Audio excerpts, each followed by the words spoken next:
All right, let's get right into it. We're going to break down a really critical update for all you home care providers in Pennsylvania. The Department of Human Services has a new rule, and you absolutely need to know what's coming. So let me ask you something right off the bat. Are your EVV records really ready for a close look? Because honestly, how you answer that question is going to directly impact your entire operation very, very soon. You know, the Department of Human Services is kind of changing its tune here. They're moving away from just offering guidance and getting into strict enforcement.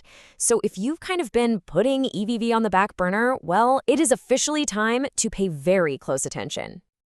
Okay, if you remember one thing from all of this, make it this number, 15%. This is the new hard limit, the maximum for any manual edits on your EVV records.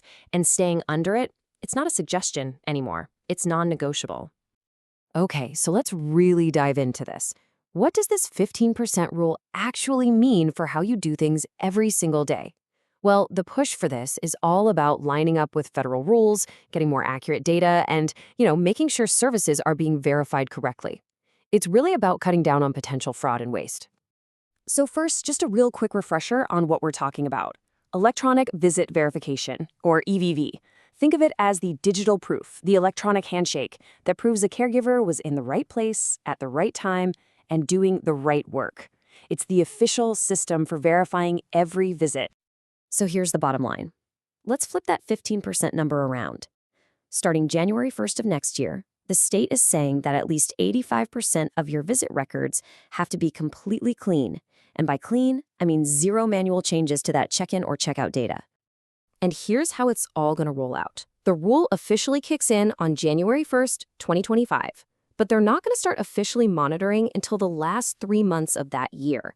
That means the very first warning letters, those compliance alerts, they won't even go out until January of 2026. So you've got some time to get ready, but believe me, that clock is ticking. Now, the good news is you don't have to just fly blind and wait for a letter in 2026. The state isn't trying to play gotcha. They've actually given you the tools to check up on yourself and monitor your own compliance right now. So let's walk through how to do that.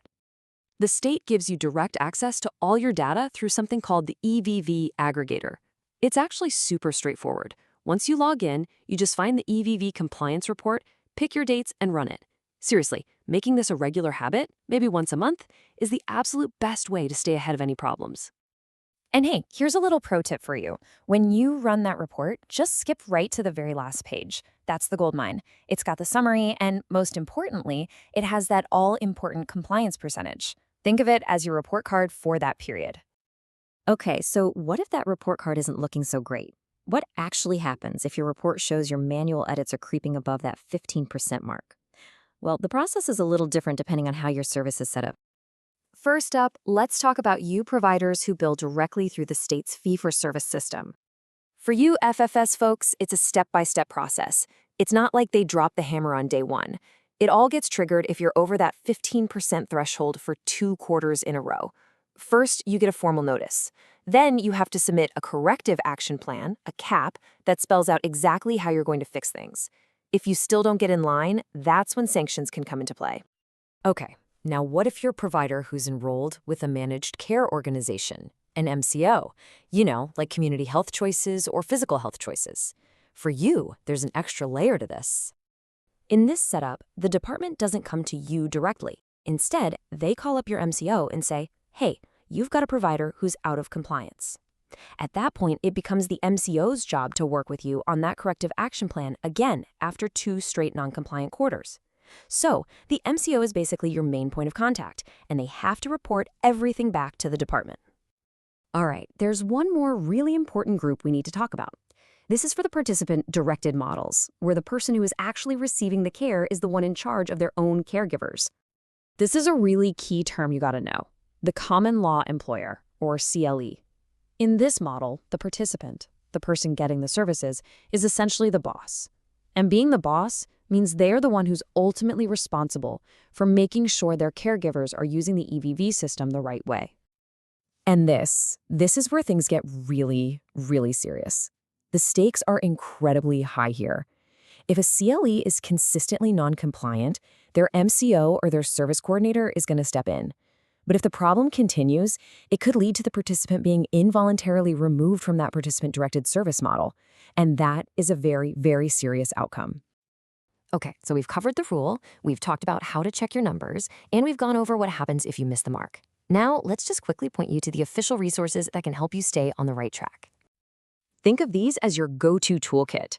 To check your numbers, the EVV Aggregator is your best friend. For all the latest news, details, and regulations, you're going to want to keep the department's EVV webpage and the Promise Handbook bookmarked. So I'll leave you with this one final thought. It's not just about knowing the rule, right? It's about taking action. You need to look at your internal processes, look at your staff training, check your technology. Are you really ready for January 1st, 2025? Because now is the time to find out.